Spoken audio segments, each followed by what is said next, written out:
light crowd. Yeah, that's what I've heard. Good afternoon, everybody. As most of you, I think, know, Sean is on reserve duty for the rest of this week, so I will be briefing you today and in the following days. I've got a few announcements here at the top before I take your questions. I have an update on the tunnel collapse at the Hanford Nuclear Waste Site in Washington State. The incident is moving from the emergency phase toward the recovery phase. After extensive testing, we remain confident at this point that there has been no indication of worker exposure or an airborne radiological release. Personnel began taking steps to stabilize and fill the hole over the partially collapsed tunnel last night, and we expect those efforts to be completed today. The site remains closed to non-essential personnel. Dedicated experts on the ground are looking closely at what next steps should be taken with respect to mitigating future tunnel breaches. In Washington, D.C. today, as Sean mentioned yesterday, the President is focused on preparations for his upcoming foreign trip. He met this morning with the Russian Foreign Minister following on the visit of Secretary of State Tillerson to Moscow last month. A readout of that meeting went out about an hour ago, and I'd refer you to that for further questions on the meeting. Outside of D.C., as part of the administration's ongoing effort to address the opioid crisis in America, Secretary Price continues his listening tour, learning from those on the front lines battling the epidemic. Today, he will meet with officials in Maine and New Hampshire to discuss how the administration can best support the local initiatives to combat this tragedy. Secretary Zinke is in Utah today, visiting national monument sites and meeting with local officials to comply with the President's executive order that ordered a review of national monument designations. The Secretary also took another step to advance the President's America First offshore energy strategy by reversing an Obama administration action to halt scientific research in the outer continental shelf. And Secretary DeVos is in Daytona Beach, Florida, to deliver the commencement address at Bethune-Cookman University. The university is a great example of the top-notch education HBCUs have historically provided and continue to provide to their students, and I know the Secretary is honored to be there today. There's also another nugget of big news, as you guys may have been paying attention, in regard to the termination of the former FBI Director Comey. The President, over the last several months, lost confidence in Director Comey. The DOJ lost confidence in Director Comey. Bipartisan members of Congress made it clear that they had lost confidence in Director Comey. And most importantly, the rank and file of the FBI had lost confidence in their director. Accordingly, the President accepted the recommendation of his Deputy Attorney General to remove James Comey from his position. Before the news broke, the President spoke to several members of Congress to inform them of his decision. Those members are Senate Majority Leader Mitch McConnell, Speaker of the House Paul Ryan, Senator Chuck Grassley, Senate Minority Leader Chuck Schumer, Senator Feinstein, Senator Lindsey Graham, House Majority Leader Kevin McCarthy, House Minority Leader Nancy Pelosi, and Congressman Bob Goodlatte. Later in the evening, he also spoke to Senator Bob Corker, Chairman of the Senate Committee on Foreign Relations. In addition to all of the big news happening at the White House today, it is also my daughter Scarlett's 5th birthday. And since I'm here and you guys aren't, I get to wish Scarlett a happy birthday. And with that, I think her first birthday wish would probably be that you guys are incredibly nice. And now I will take your questions. Allie. Chair, I think it would be helpful to establish some of the facts, and I have a couple broader questions for you. So number one, yes or no, did the President direct Rod Rosenstein to write this memo on James Comey? No, the President had lost, again, like I said, he'd lost confidence in Director Comey, and frankly, he'd been considering letting Director Comey go since the day he was elected. But he did have a conversation with the Deputy Attorney General on Monday where they had come to him to express their concerns. The President asked that they put those concerns and their recommendation in writing, which is the letter that you guys have received. So it is the White House's assertion that Rod Rosenstein decided on his own after being confirmed, to review Comey's performance? Absolutely, and I think most of America had decided on their own that Director Comey was not the person that should be leading the FBI, as evidenced by the numerous comments that we've seen from Democrat members in the House and Senate, Republican members, members of the FBI, and people across the board. A couple more establishments of facts. I think question is, Senator Dan Feinstein says she was told something different directly from the president. The president said he asked Rosenstein and Sessions to review this. Is she lying? He asked them for their recommendation based on the conversation that they had on Monday. He asked them to put that recommendation in writing, but they came to him on his own. And again, the president had lost confidence in Comey from the day he was elected. He wasn't sure that he shouldn't fire him. On May 3rd, Sean came out and said the president has full confidence in his FBI director. Why did he say that? Look, I think, again, he's questioned Director Comey's reason for needing to stay at the FBI. He had countless conversations with members from within the FBI. I think one of the big catalysts that we saw was last week on Wednesday. Director Comey made a pretty startling revelation that he had essentially taken a stick of dynamite and thrown it into the Department of Justice by going around the chain of command when he decided to take steps without talking to the Attorney General or the Deputy Attorney General when holding a press conference and telling them that he would not let them know what he was going to say. And that is simply not allowed. And somebody like the Deputy Attorney General, Rod Rosenstein, who everybody across the board has unequivocally said this guy is a man of upstanding character and essentially the gold standard at the Department of Justice. When you take an action like that, when you go around the chain of command in the Department of Justice, then you have to make steps and take action to make a recommendation to the president, and that's what he did. You say that this has to do with the Russia investigation, Sarah. Does it have to do with the investigation into Russia? How do you respond to those criticisms? We'll come back to that, I'm sure. There you go. Until you said from the podium just now that the president lost confidence in him over the last weeks and months, we had thought that this was all Rosenstein's doing. When was it that, and I have a follow-up, when was it that the president lost confidence in James Comey? What was the tipping point? I think it's been an erosion of confidence. I think that Director Comey has shown over the last several months and frankly the last year a lot of missteps and mistakes, and certainly I think that, as you've seen from many of the comments from Democrat members, including Senator Schumer, they didn't think he should be there. They thought he should be gone. Frankly, I think it's startling that Democrats aren't celebrating this since they've been calling for it for so long. Well, hang on. I'll follow up. Yeah, don't forget. And I have another one I need to ask you too. But just I think this two-question limit around here. Follow on that. You said that he made a lot of missteps and mistakes. Back at the end of October, this president was applauding the FBI director when he reopened the investigation into Hillary Clinton's email. So he seemed quite happy with him at that point.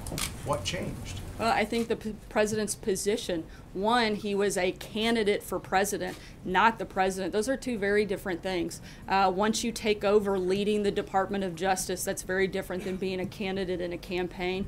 As you guys all know, there's a very clear distinction between those two things. I think also having a letter like the one that he received and having that conversation that outlined the basic just atrocities in circumventing the chain of command in the Department of Justice.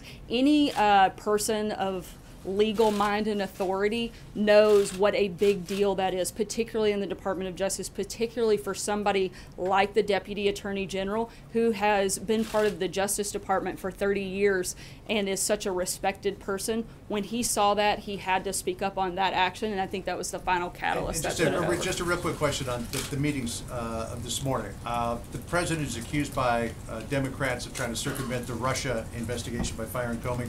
He meets with the Russian foreign minister and the Russian ambassador to the United States. He's accused of being Nixonian. He meets with Richard Nixon's Secretary of State.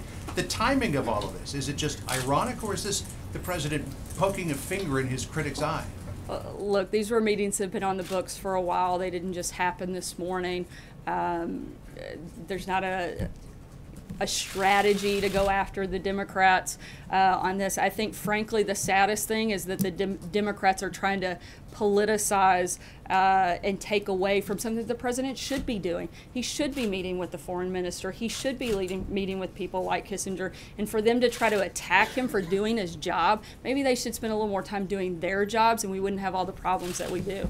Jonathan. Sir, isn't it true that the president had already decided to fire James Comey, and he asked the Justice Department to put together the rationale for that firing? No. When did he make the decision? He made the decision for the final decision to move forward with it was yesterday, but I know that he's been contemplating it for a while. But how do you explain what Dianne Feinstein says, that the president told her that he was concerned with the mess at the FBI and asked the Justice Department to look into it? I can't speak for Senator Feinstein, but I did speak directly to the president and heard directly from him that he, again, had been considering letting Director Comey go pretty much since the day he took office, but that there was no request by him to have a review at the Department of Justice. What was the reason for the firing what was written by the Deputy Attorney General? Is that why he did it? That was, I think, the final piece that moved the president to make that quick and decisive action yesterday. What did he mean in the letter that he wrote informing Comey that he was being fired? He said on 3 separate occasions Comey had told him that I am not under investigation. What were those 3 occasions that the FBI director told the president that he wasn't under investigation? I'm not going to get into the specifics of their conversations, but I can tell you that Director Comey relayed that information to the president. Jeff? Following up on that, Sarah, did the president ask Director Comey whether he was under investigation when they had these meetings? Again, I'm not going to go into the specifics of their Is conversations. the White House concerned that, I mean, he obviously made a decision to stick that in the letter and to make that public. Are there any concerns that it was inappropriate that they had that type of a conversation? No. Charlie? How important was the FBI director's failure to stop the leaks coming out of the FBI to the president? How important was that? I think that's probably one of the many factors. I mean, you can't deny somebody that wasn't a problem, and so I think that was just another one of the many reasons that he was no longer had the confidence of the president or the rest of the FBI. Can we expect more firings from the Justice Department? Not that I'm aware of today. Thank you, Karen. Going forward, does the president want the Department of Justice to shut down what he's called a taxpayer-funded charade investigation? He wants them to continue with whatever they see appropriate and see fit, just the same as he's encouraged the House and Senate committees to continue any ongoing investigations. Look, the bottom line is any investigation that was happening on Monday is still happening today. That hasn't changed, and in fact, we encourage them to complete this investigation so we can put it behind us and we can continue to see exactly what we've been saying for nearly a year. There's no evidence of collusion between the Trump campaign and Russia, and we'd love for that to be completed so that we can all move on and focus on the things that, frankly, I think most of Americans are concerned with. Even if they keep on wasting taxpayer money, he wants it to continue? Look, nobody wants to waste taxpayer money. I think the president has made a priority of this. That's another reason we'd love for it to come to completion. But at the same time, I know that you all will not let this go until it does, and so we'd love for that to be completed. Let's put it behind us, let's move on, and let's focus on what we need to do to turn our country around. Sarah, 2 questions. One, was the White House aware at the time of this decision and announcement that grand jury subpoenas in the case of Michael Flynn had just gone out? No, nor should we have been. Do you know anything about that process? No, I don't. I'd have to refer you to. And does the White House believe that if these FBI investigations are going to proceed in these allegations of Russian interference, do you support continued funding and support who to lead that investigation? Who is going to be running that right now? Are you confident that that could be McCabe, or does it have to be somebody else? Right now, I believe that would fall to the Deputy Attorney General, Rod Rosenstein, and we are incredibly confident in his abilities, as I believe you can tell by the rest of the Senate, including many Democrats, are as well, given the fact that he was confirmed 94-6 and had overwhelming praise from both sides of the aisle. I think there's complete confidence in him. And another reason, frankly, for Director Comey to be out of the way so that they can have somebody leading this effort that everybody across the board has respect and confidence in. Nobody wants this to be finished and completed more than us, so that we can focus on what we need to do here. Sarah, the president said, or excuse me, Sean Spicer said just a week ago today, the president has confidence in the director. So again, I'm sorry if I'm not understanding this, but what has happened in the last 7 days to shake the confidence? Was Sean lying at that point, or did something happen in the last 7 days? Of course, she'd love to add that in, but certainly not. I think one of the big things that took place was the process in the hearing on Wednesday, where again, not to sound like a broken record, but since you guys keep asking the same questions, I guess it's only fair that I keep giving the same answers. But you have somebody, the director of the FBI, who reports to the Deputy Attorney General, going around the chain of command. That's simply not okay. That's not something that is allowed in the justice system, nor should it be. That's a huge problem. That, along with the corrections that had to take place over the last, I believe, 48 hours, those are all big problems. And another, I think, kind of final piece that pushed the president to make the decision that he did. So does he regret not doing it earlier, like on January 20th or January 21st? No, I believe the president wanted to give Director Comey a chance, but he feels that he made the right decision, certainly. Why did he do it as he did, if I could ask? Why did he have one of his longtime security advisors hand deliver a letter to the FBI when the FBI director was in fact in Los Angeles? Didn't he deserve a phone call or a face-to-face conversation? Why did he decide to do it like that? He followed the proper protocol in that process, which is a handwritten notification. And at the same time, no matter how you fire someone, it's never an easy process. And he felt like following protocol was the best thing to do. Does he plan to speak to him? I'm not aware of that conversation. Was the president aware that James Comey asked for more resources in the Russia investigation, and did that factor into his decision to get rid of Mr. Comey as director? Not that I'm aware of, and I think that would be a better question for the Department of Justice. Can I ask a follow-up? On the campaign trail, President Trump frequently said, lock her up, and he criticized the Department of Justice for not being harsh enough on Hillary Clinton. He actually praised Director Comey in October for having the guts to reopen the investigation. Why was he moved by a letter that said that Director Comey was, if anything, too harsh on Hillary Clinton? Why did that move the president to fire him? Again, I think you're looking at two very different positions. The president was wearing a different hat at that time. He was a candidate, not the president. Those circumstances certainly change when you become the president. And again, when you go around the chain of command in the Department of Justice, when you, like I said before, throw a stick of dynamite into the Department of Justice, that's a big problem and one that cannot be ignored. We already knew that, didn't we, Sarah? I mean, we already knew what Mr. Comey had done. I think that this was, my understanding is Wednesday was the first time the director had openly and publicly made that statement and made that clear. Sarah, the statements today on the President's meeting with Prime Minister Lavrov did not include anything on the reported incidents of violence in Chechnya against people in the LGBT community. Is the reason why that was included in the readout because the President is not informed on the issue? I'm sorry, could you speak up a little bit? Sure. Is the reason why that wasn't included in the readout is because the President is informed about the reports of anti-gay violence in Chechnya? Look, I mean, a lot of times there are parts of the conversation that aren't specifically included in a readout, but I'm not aware. I haven't had that conversation, so I don't know. I wasn't part of that meeting, so I can't speak to every detail, and I'd have to refer you to the readout on the specifics of what I know was discussed. Has the President briefed on this issue generally? Has the President been briefed on this issue generally? That's something I'll have to get back to you on. I'm not 100% sure.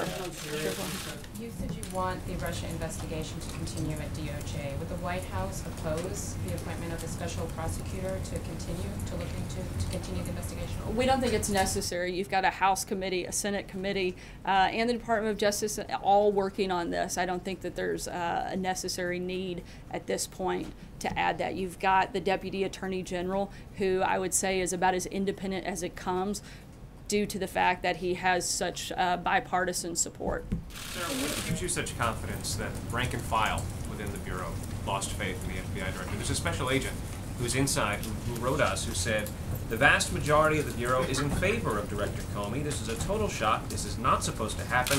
The real losers here are 20,000 frontline people in the organization because they lost the only guy working here in the past 15 years who actually cared about them.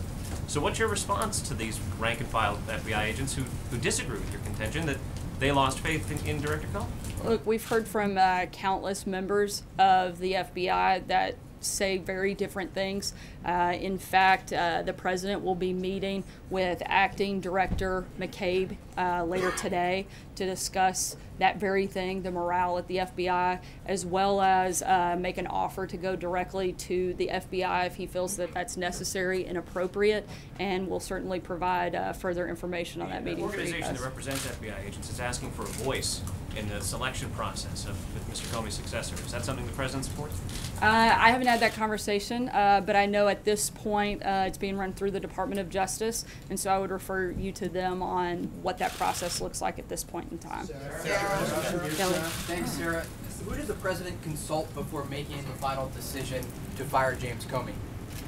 The president spoke with a number of individuals, but at the end of the day, it was the president's decision. And in between Monday night and Tuesday, when he decided to fire the FBI director, did he speak again with the Deputy Attorney General or the Attorney General? I know that they spoke on Monday, and I believe the next follow-up was actually in writing. They may have spoken as well, but I'd have to double-check to be clear. Is it accurate to pull away from the information that we have that Monday night the president made the final call, said, I want this in writing as a recommendation, and then took that recommendation as the evidence that he wanted to provide to fire James Comey? My understanding is the decision was actually made on Tuesday, but the first conversation that he had was on Monday when there was an oral recommendation made and the president requested that he see that in writing to review it further.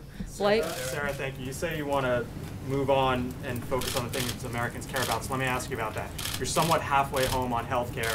You still have tax reform to do, a spending bill, debt ceiling, and infrastructure. That's just pretty big list. Pretty big list, right? But what happened yesterday, you could argue, just widened the divide and made DC politics more toxic. So how do you go about accomplishing all of those things with now the heightened political environment that we're in?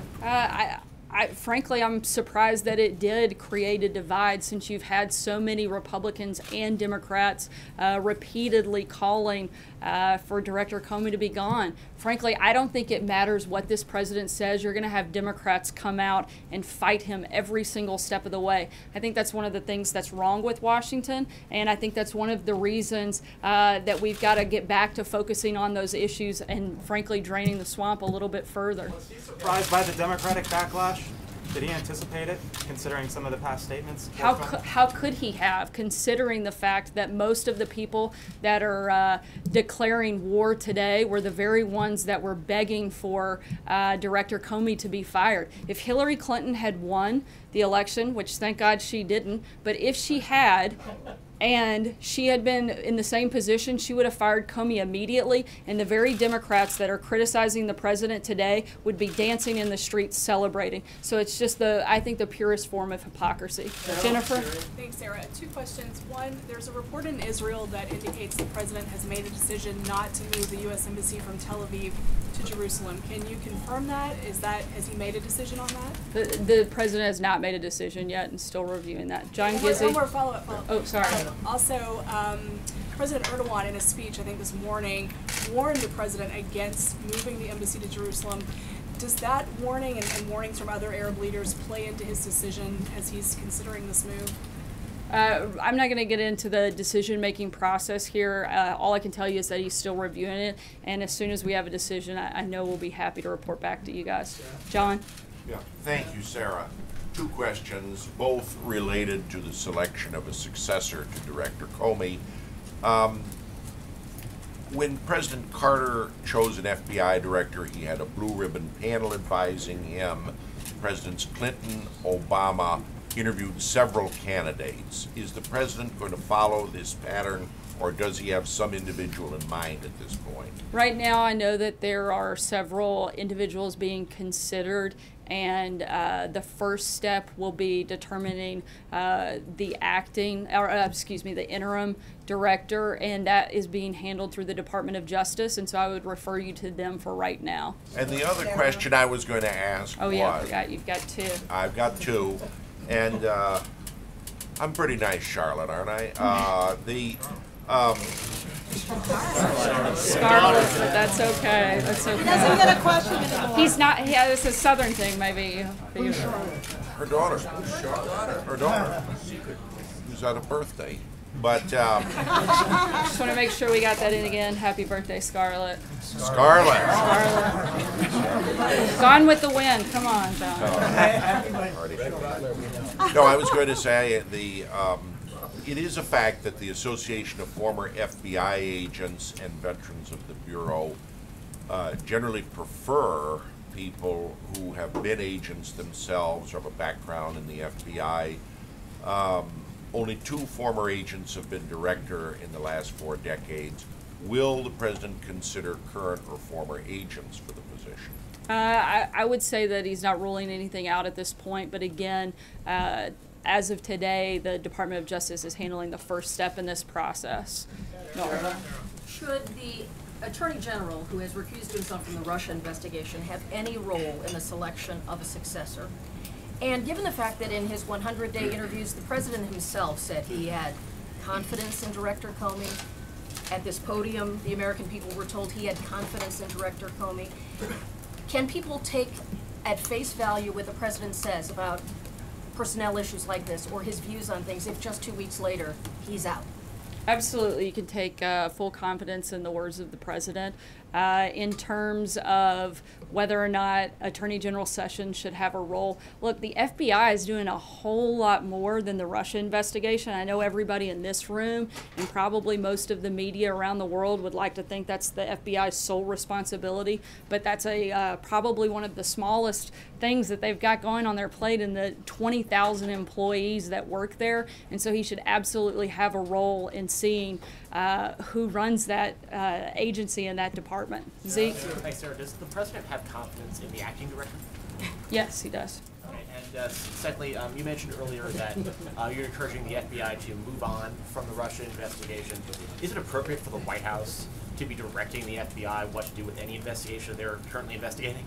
I don't think that that was the nature or the intent of my comment. It wasn't to direct the FBI, but I think it's simply we're fully compliant with helping this process move along. We'd like to see it completed so that, frankly, all of us can move on and focus on things that Blake listed earlier, like tax reform, like health care, like infrastructure. Those are big programs, big priorities for this administration, and frankly, what we'd like to be the #1 thing that we're talking about here today, every single day, is not FBI investigations, but things that, frankly, affect American voters and American taxpayers every single day. Sarah. What exactly precipitated the Monday meeting? Was that because of the hearing last week, and what he said there, or did the Monday meeting with the president have the DOJ officials come out of a longer process of consideration of Comey? The Department of Justice officials were here for other business, not specifically to meet with the president on that. The topic came up, and they asked to speak with the president, and that's how it moved forward. Previously talked to Attorney General Sessions or Deputy Attorney Rosenstein about the possibility of going this way with Comey? Not that I'm aware of, no. Sarah? I'm sorry? Did it come up in the discussion process before the confirmation, when the president was considering nominated Rosenstein? Did he talk about Comey with Rosenstein then? No, not that I'm aware of. Mike? The president's statement that he talked to Comey about whether or not he was being investigated raises several questions. Can you talk about why you're not willing to add any more to that, about who asked for that and why that was discussed? Who asked for what? I'm sorry. About whether or not the president seems to be trying to exonerate himself in this. I mean, can you talk about why you won't add any more to what that conversation was, how that took place, when it took place? I think that was The 3 occasions, you said you'd clarify those 3 occasions and who initiated. Yeah, again, I'm not going to get into the specific details. I'll check and see if we have follow-up on that, but at this point, I'm not going to comment any further than what was spelled out in the letter.